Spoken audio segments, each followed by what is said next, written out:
Harbor, Gekko, Deadlock, and ISO are Valorant's newest agents. They make up a generation of playable characters I deem the most underwhelming, only to be rivaled by Yoru himself. But I actually like the approach that Riot is taking with the release of each one of these agents for one specific reason. And yes, Deadlock too. It's very common for game developers to release items or characters that are overpowered to collect data and use this data for balancing. However, after the likes of Chamber, Killjoy, and Astra, I think Riot knew that overpowered agents on release was something that the community as a whole dislikes. So after making meta-defining agents, I think they are giving people the opportunity to make meta-defining team comps instead. Let me explain. One of the reasons people dislike Harbor, Gekko, or Deadlock is because they're seen as weak agents. However, Riot knows how to make strong characters. One of the first agents released after Valorant 1.0 was KJ. I wasn't around playing Valorant during this time, so I asked people on the r/Valorant subreddit how KJ was in her initial release, and oh my goodness, just reading some of these comments gave me secondhand PTSD. She had global presence, meaning that there was no radius restriction on her turret or alarm bot, making it possible for her to hold two sites at once. Her mollies and turrets did more damage too. Also, the turret was still active even if she died, meaning after death she was still giving info for the team. There was also Raze, who had 2 nades as her signature ability. Then Astra, who had 5 stars and quicker cooldowns on her abilities too. She was a plague in the post plant with Viper. Then of course we had Chamber. He was the army swift knife that any sharpshooter with a massive ego loved. The true definition of being a self-sufficient agent. A sentinel player who had 2 trips with no radius restriction. So holding sights was easy for him. But his signature TP ability paired with his headhunter was a different story. Don't have an initiator to clear corners? Don't worry, Chamber can do that for you. Your Jet too scared to entry on site? Fear not, Chamber will gladly hop into danger because he can just TP away if his shots miss. On an eco round and you're trying to run down a long lane, please. Chamber could just pull out his pocket guardian and head tap everyone just for 100 credits per bullet. And did I mention you get to keep it even if you die with some bullets unused? This ability also meant Chamber could just buy vandals for his team if he was really feeling himself with the headhunter. Oh yeah, his ultimate was basically one of the strongest weapons in the game, but with no financial or fire rate penalty. It was actually just a better operator. The only thing he was missing was an ability to flash or smoke for himself. Besides that, you could argue that Chamber covered 3 out of the 4 roles in Valorant, and I loved him for it. I got sick and tired of people insta-locking Reyna or Jet and being too scared to entry on site. I would just pick Chamber to cover the downfalls of my teammates pretty easily. I was able to get from Bronze 3 to Gold 2 in just one act because of Chamber. After his nerf, I was stuck in Gold for the next few acts. Nonetheless, I think you get the picture. Riot knows how to make meta-defining agents. But I'm sure some of these agent introductions came with a drop-off in esports viewership, as well as players' interest in the game too. So Riot tried a different way to make agents meta-defining. When Fade came out, Riot knew that if they wanted people playing her, they would either make her kit overly oppressive, like the agents we mentioned beforehand, or nerf her competition. This is because even if she came into the game similarly balanced with Sova, people will still pick Sova over her. Players hate change, and why waste time learning a new agent when there's already one that you're more comfortable with that does pretty much the same thing? Thus, Riot nerfed Sova into the ground. I hated the changes to his drone speed and the damage reduction to his shock darts. I used to love to mess with him on Ascent or Breeze the most. Plus, just trying to calculate how many bounces and at what angle to throw an arrow to hit a target was so satisfying.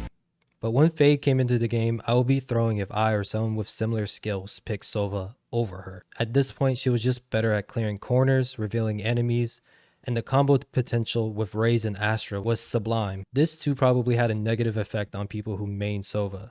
They would either learn a new agent, quit the game, or just forced to play an inferior agent, which is like trying to win an uphill battle. Now, let's talk about Harbor, who like Fade was supposed to replace an already existing agent. Viper. At least on paper he was. However, unlike Fade's introduction, Viper did not see the same groundbreaking changes that Sova saw. She was basically untouched. After the initial week of content creators overhyping Harbor, the community soon realized that Harbor was the inferior agent, when comparing him to Viper. Down the line, a certain team noticed that Harbor played better with Viper than against her. Loud showed how scary Harbor could be. I don't know if this was intentional by the devs, but this is a theme I'm starting to see with the next following agents. The idea isn't to make an overpowering agent or to nerf existing ones. Instead of those things happening, Riot is moving to the idea of introducing meta-defining teams rather than just a meta-defining agent. They have been focusing on the macro rather than the micro. For example, look at Gekko. Who does he replace? No one. Is he overpowered? No. However, he does have a molly like some initiators, utility to clear corners, a flash, and can reveal people's location to an extent with said flash. But none of his utility is the best at doing his job when you compare him to the other agents in his class. He is the perfect demonstration when it comes to being a jack of all trades, but master of none. Yes, you could run him as a solo initiator, but I think he shines the most when you pair him with another agent like Sky, KO, Breach, etc. Basically, if you want the best out of him, you need to change up your traditional compositions, which may be worth it, since he's the only agent that can plant a spike with a piece of utility. So before we talk about Deadlock, let me ask you this. Do you really want another overpowered Sentinel, like released KJ or pre-nerf Chamber again? So instead of trying to replace those Sentinels, Deadlock may work better with them. I think people and pro teams aren't willing to realize that Deadlock has major upsides when paired with another Sentinel, just like Harbor had huge upsides when paired with Viper.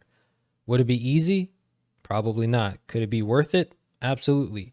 One of the downsides of Deadlock is that her sensors aren't good, since people could just quietly move across them or break them. But every sentinel in the game has a piece of utility that requires noise to either destroy them or move past them. I got this idea by first watching a YouTube short from Thinking Man's Valorant, where he showed that pairing Deadlock's sensors with a KJ turret could activate the sensors.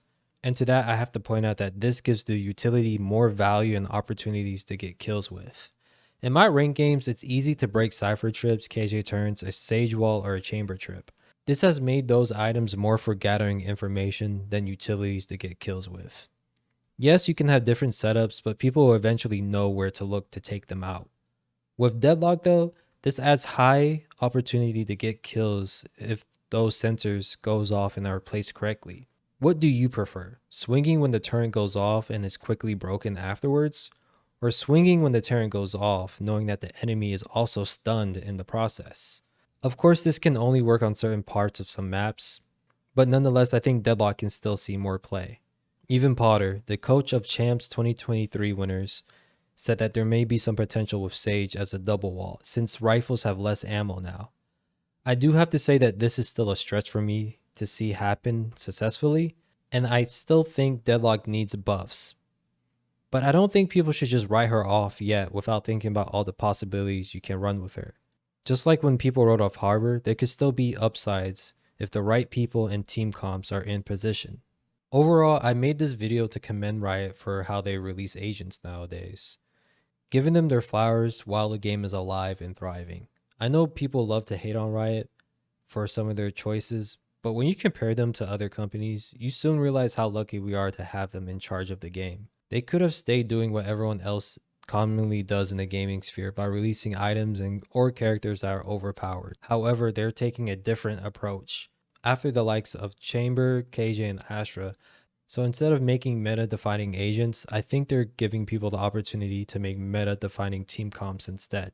Only time will tell how people feel about ISO, but I don't think he's going to be a replacement for Reyna in ranked games or even in pro teams. However, maybe if you pair him with another character, there could be some upsides in the future. Nonetheless, this is just me saying thank you to Riot for trying something different, and hopefully it works.